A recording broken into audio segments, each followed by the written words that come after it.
Halo Sobat Ditlin, Bahaba. Saat ini saya sedang ada di Desa Lamle, Kecamatan Sukamakmur. Saat ini kami sedang melakukan kegiatan panen raya budidaya tanaman sehat pada komoditas padi. Yuk ikutin kegiatannya.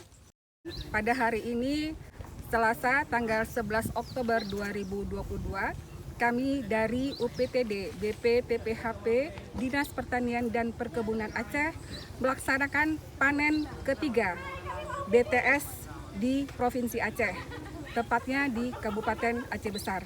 Perkenalkan, di samping saya adalah Ibu Farida. Beliau adalah sebagai Kepala Laboratorium Banda Aceh. Ya, beliau adalah sebagai pelaksana kegiatan DEM area BTS di Kabupaten Aceh Besar seluas 50 hektar.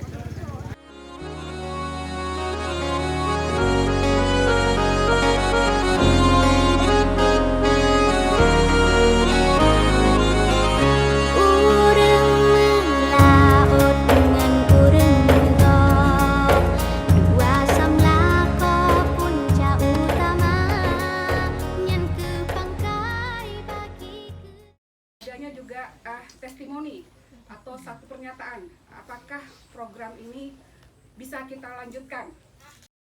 Bisa, Bu. Bisa. Apa alasannya Pak Keci?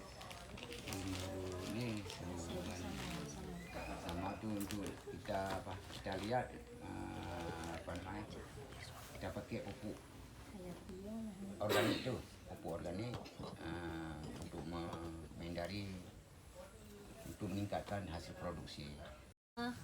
Informasi dari Bapak dan Ibu yang sudah memakai inovasi BTS ini senang, malah mau ditingkatkan lagi. Insya Allah, cuma dari sini mungkin dari BPP mungkin seperti Bapak Kecik bilang, untuk meningkatkan hasil otomatis dari pihak-pihaknya seperti PT sendiri ataupun penyuluh harus sering-sering memberi penyuluhan.